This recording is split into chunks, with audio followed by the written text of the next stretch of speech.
नमस्कार साथियों, स्वागत है आप सबका विजडम पॉइंट पे। आज है 17 जून। मैं सत्यम त्रिपाठी आप सबके लिए लेकर आया हूँ करंट अफेयर का सेशन।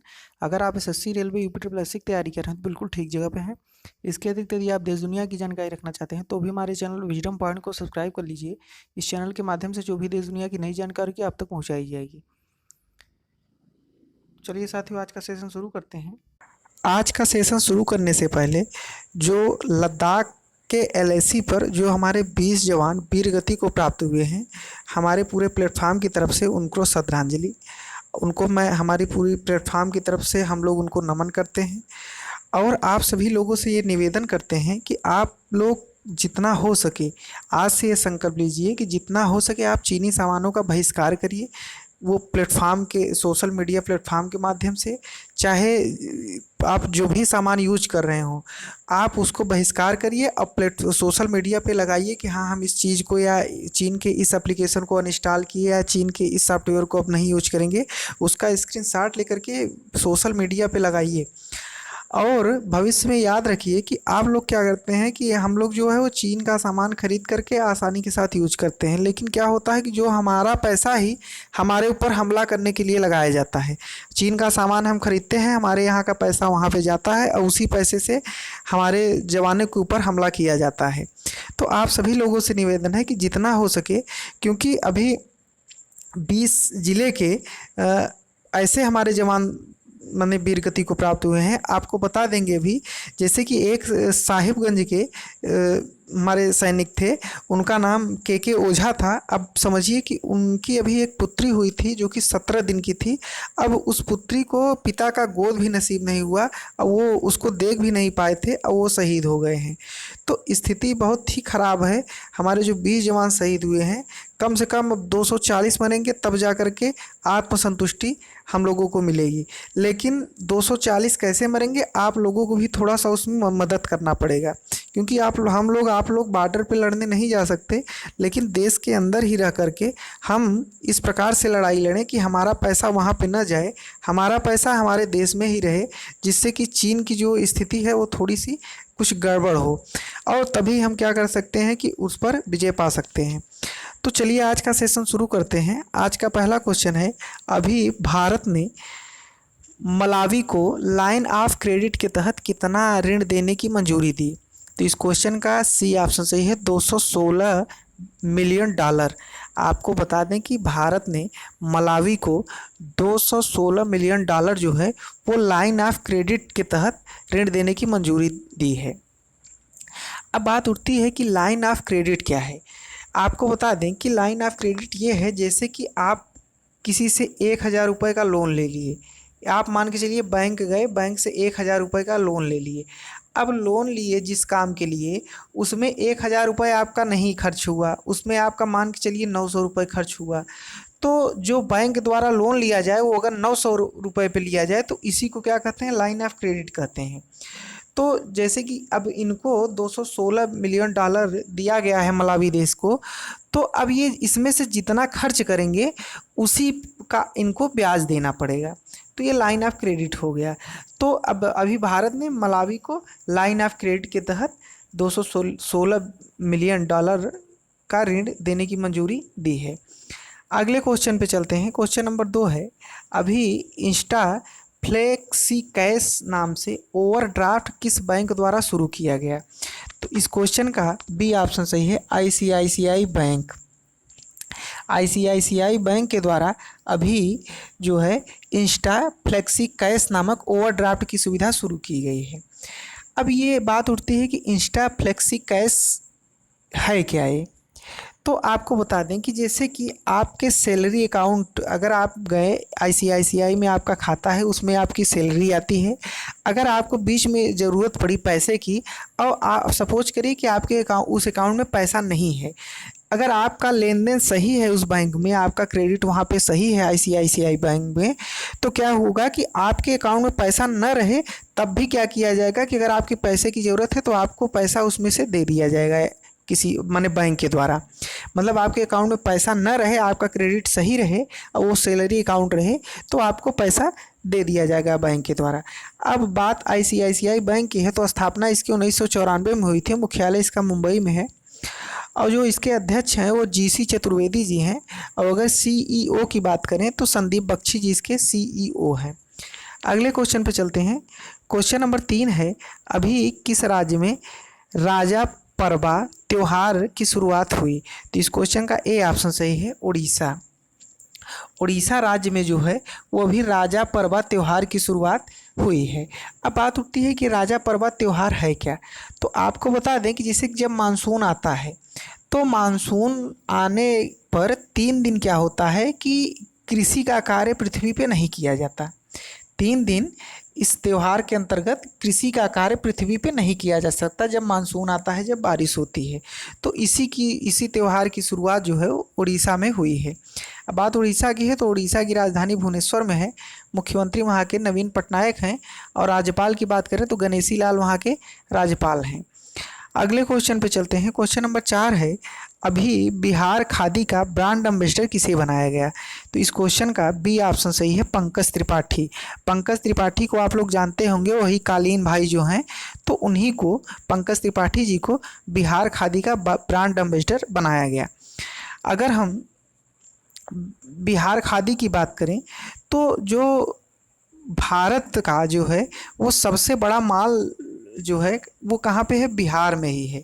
मतलब कि पूरे भारत में, भारत की बात करें तो भारत का सबसे बड़ा मॉल, खादी का मॉल बिहार में ही है। तो अब पंकज त्रिपाठी जी को बिहार सरकार द्वारा बिहार खादी का ब्रांड एम्बेसडर बनाया गया। अगले क्वेश्चन पे चलते हैं। और इसी के साथ साथ एक चीज़ और आपको बता दें कि जैसे कि जो सोनू सूद हैं, सोनू सूद को आप लोग अच्छे तरीके से जानते होंगे, तो वो गार्गो के ब्रांड एम्बेसडर बनाए गए हैं। गार्गो क्या है? एक लुब्रिकेंट्स कंपनी है। और अगर श्रद्धा कपूर की बात करें तो जो रियलमी आप लोग फ़ोन यूज करते होंगे तो उस रियलमी फ़ोन की जो है ब्रांड एम्बेसडर श्रद्धा कपूर बनी है। और पूमा की बात करें तो पूमा की ब्रांड एम्बेसडर करीना कपूर बनी है। अब अगले क्वेश्चन पे चलते हैं। क्वेश्चन नंबर 5 है, अभी कोरोना पॉजिटिव लोगों का पता लगाने के लिए कितने लक्षणों को और जोड़ा गया? तो इस क्वेश्चन का बी ऑप्शन सही है, दो लक्षणों को और जोड़ा गया है। आप लोग जानते ही होंगे कि अगर किसी को कोरोना है तो शुरुआती लक्षण क्या होना चाहिए उसके अंदर? या तो उसको बुखार हो, या तो उसको खांसी आए, या थकान महसूस हो, सांस लेने में इसके साथ साथ दिक्कत हो, बलगम, खराश, इतने सारे लक्षण अभी तक जो होते थे वो कोरोना, अगर इन सारे लक्षणों का सिम्टम अगर किसी पेशेंट के अंदर दिखाई दे रहा है तो वो कोरोना का जो है वो लक्षण माना जाता था। लेकिन अभी क्या किया गया है कि अब इनके अलावा 2 लक्षणों को और जोड़ दिया गया है। अब 2 लक्षणों का मतलब ये है कि पहला लक्षण, किसी को गंध की जो है कमी, मतलब कि किसी को गंध या सुगंध जो है वो उसका पता न चलना। और उसके साथ साथ अगर आप कोई चीज़ खा रहे हैं तो उस जो चीज़ खा रहे हैं उसका आपको स्वाद नहीं पता चल रहा है, और किसी गंध या सुगंध की आपको माने महसूस नहीं हो रहा है, तो क्या होगा कि इन दोनों लक्षणों को भी अब कोरोना लक्षण के साथ जोड़ दिया गया है। अगर ये दोनों लक्षण भी आपके अंदर हैं तो आप आसानी के साथ जा करके आप कोरोना का अपना टेस्ट करवा लीजिए। अब अगले क्वेश्चन पे चलते हैं। क्वेश्चन नंबर 6 है, अभी किस देश के स्वास्थ्य मंत्री ने कोरोना वायरस की वजह से इस्तीफा दिया? तो इस क्वेश्चन का डी ऑप्शन सही है, चिली। चिली के जो स्वास्थ्य मंत्री हैं उन्होंने क्या किया है कि अभी कोरोना की वजह से क्या किया कि इस्तीफा दे दिया। वो उनके यहाँ ज़्यादा से ज़्यादा पेशेंट निकल रहे थे तो अपना दायित्व तो यही समझे कि हम अब इस्तीफा दे देंगे तो हमारा जान छूट जाएगी, तो इसीलिए वो अब इस्तीफा दे दिए स्वास्थ्य मंत्री के पद से। अब अगर उनकी नाम की बात करें तो जो चिली के स्वास्थ्य मंत्री हैं उनका नाम जेमी मनालिच है।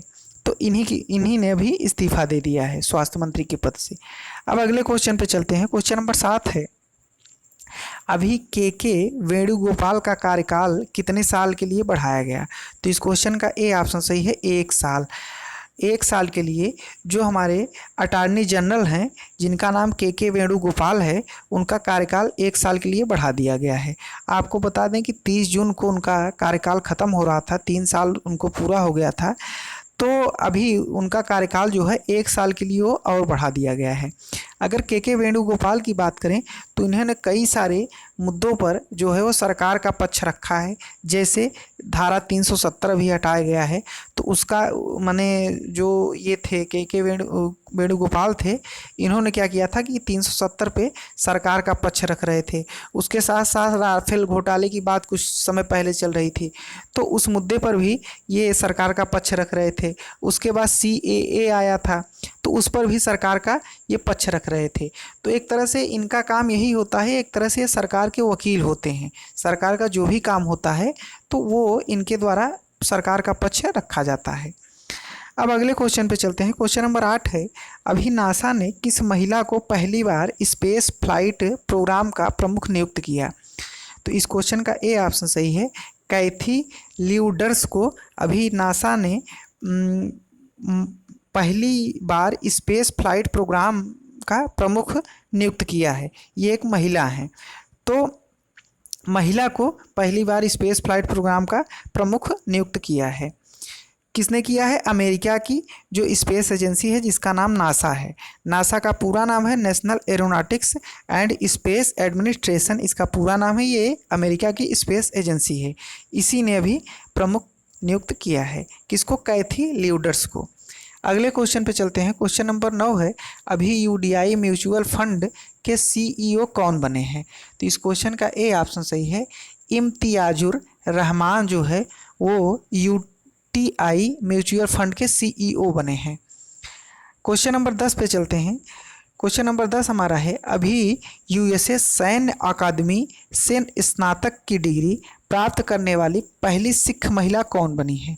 तो इस क्वेश्चन का सी ऑप्शन सही है, अनमोल नारंग जो है वो USA सैन्य अकादमी से स्नातक की डिग्री प्राप्त करने वाली पहली सिख महिला बनी है।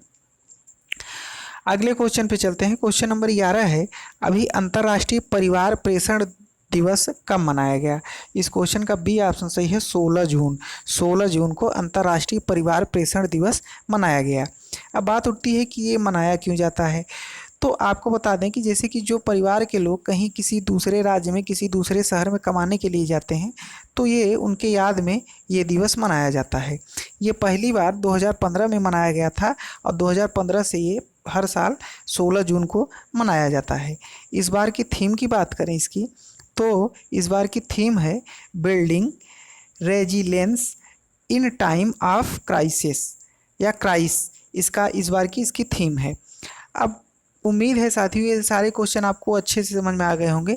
अगर ये वीडियो पसंद आया हो तो इसको लाइक करके अपने दोस्तों के साथ शेयर कर दीजिएगा, और हमारे चैनल को अभी तक आपने सब्सक्राइब न किया हो तो उस हमारे चैनल को सब्सक्राइब भी कर लीजिएगा। अब पूरा वीडियो सुनने के लिए आपका बहुत बहुत धन्यवाद।